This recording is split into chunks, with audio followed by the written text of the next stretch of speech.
Welcome to another edition of WRAL Triangle and 2. I'm Mark Bergen. He's Luis Fernandez. And we've got the Gator Bowl. The Duke Blue Devils going up against the Ole Miss Rebels on January the 2nd. Who knew that Duke would be the best football team in the Triangle this past season?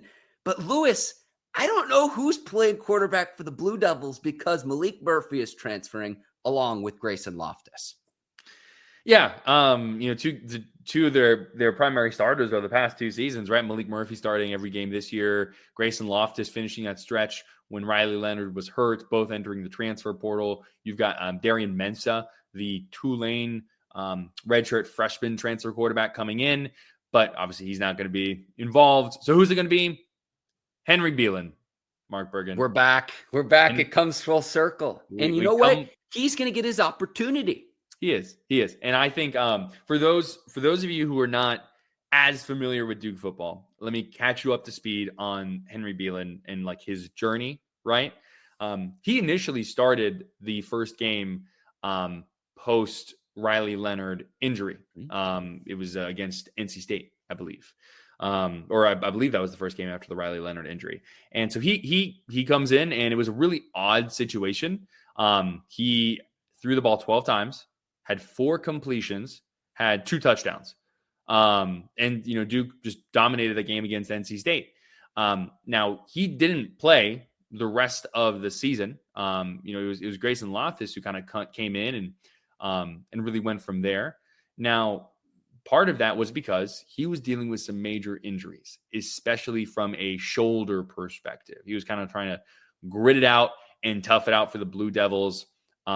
Even through the spring, he wasn't really even healthy. So now for Henry Belin to get his opportunity, I think it's really cool. He's spoken a lot about just kind of like the commitment that he's felt from everyone around him. Family, obviously, friends, obviously, also teammates, the coaching staff, just to be able to get to this point. It's one of those things where you're like, sport's cool.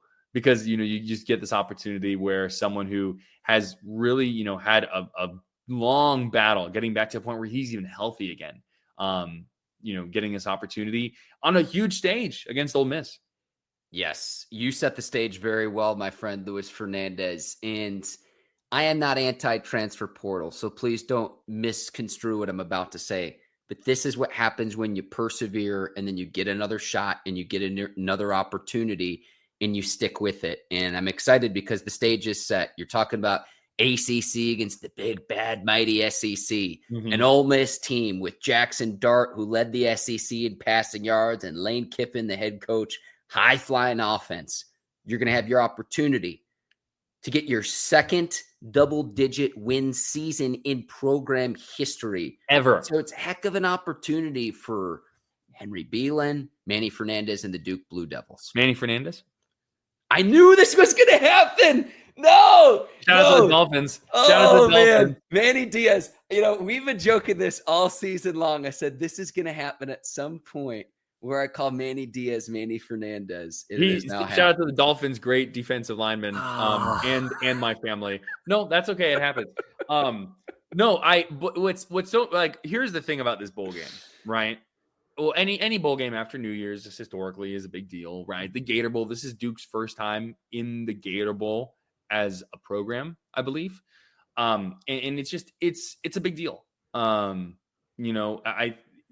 thing that the players have said kind of leading up to this is like, they understand that this is an opportunity for them. This is a spotlight for them. They want to prove that they belong.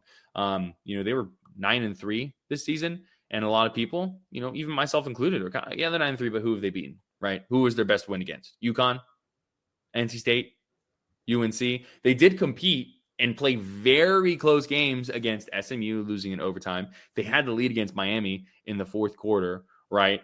So they had these opportunities. They almost came back against Georgia Tech in Atlanta. So they had these opportunities against the better ACC teams on their schedule.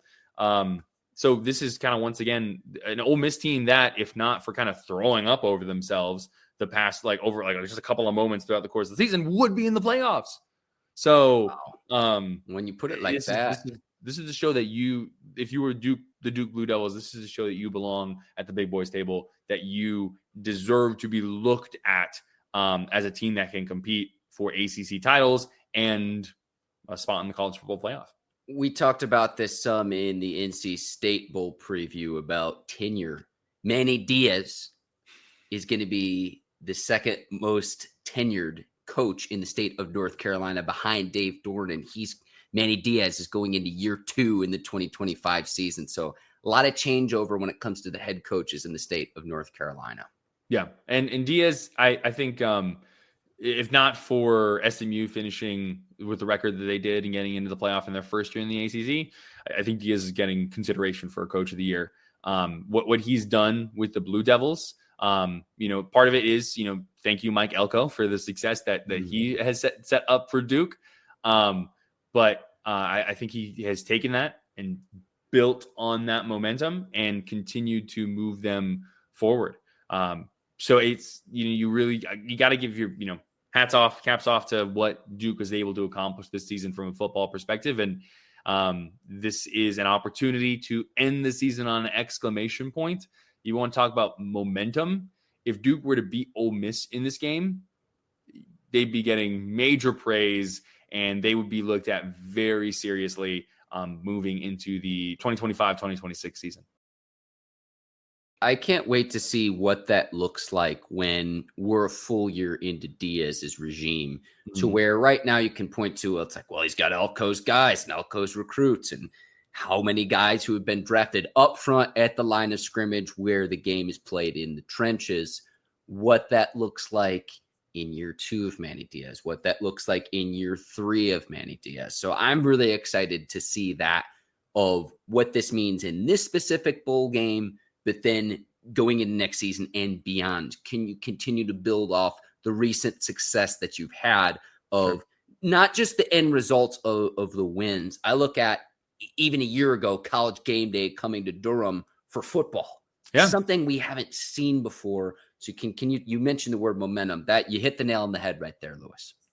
Yeah, no, for sure. And according to Duke, they had their best signing class ever this year. Yep. So, and I think they're retaining so much of what has made them great, from the strength and conditioning program to their, Jonathan Brewer and Jonathan Packey, their coordinators. Like, everything is trending in the right direction for Duke. Now it's just about continuing to take advantage of that. One thing about the actual game that I just want to kind of make sure I put on people's radar here, for those of you who may not be as familiar with like what Henry Belin could do or Duke football in general, Henry Belin would come in throughout the course of the season as kind of like a change of pace quarterback almost. Would throw it a couple of times, but primarily was able to use his legs. And that's one thing that, Maalik Murphy had a great season at Duke, set a program record for passing touchdowns in a season, but he, didn't really have much scrambling ability, or at least that he showed off. So that's something that, like, if you're Ole Miss preparing for this game, you have to take into account Henry Belin's ability to run. And that's one of those things that, it could tweak what they're able to present, which could give them an advantage against the Rebels, especially early on in that game. It's such an important component of football now, making a defense play an honest 11 on 11, because you have an additional blocker with the quarterback's ability to run the ball. So that's very well stated. Any final thoughts here, Lewis, before we wrap up? No, just really, I think Duke's seasonal success does not depend on the result of this bowl game, right? I think they've had enough success this regular season to be like, heck yeah. I mean, I remember seeing previews like, if Duke would be like, I don't remember what the Vegas win total was, but it was like, hey, if Duke qualifies for a bowl, that's a huge step for them, under Manny Diaz.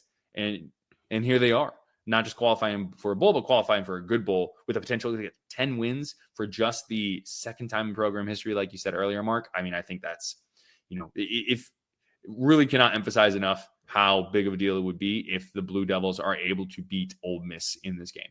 Yeah, let me flex your muscles a little bit too. You mentioned the strength and conditioning staff, the House of Feely over at Duke. I know he's their strength and conditioning coordinator.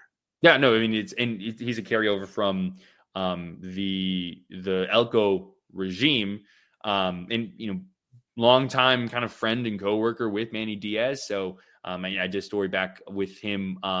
It was before the season got started. So great to hop on WRAL Sports Fan, check that out. But they've built this kind of strong foundation that I think is a part of the reason why Duke football had not been as successful in the past.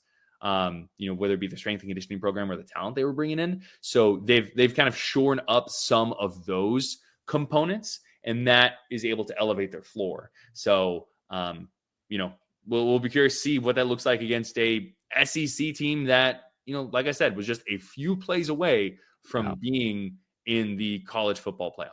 Absolutely. He's Luis Fernandez. I'm Mark Bergen. January the 2nd, Jacksonville, Florida. We'll see. Maybe Manny Fernandez will travel from Florida to go see Manny Diaz and the Duke Blue Devils. I thought you did it again for a second. No. I'm making fun of myself. I'm Mark Bergen. He's Luis Fernandez. We'll see you next time on WRAL Triangle 2. Until then, take care. So long, everybody.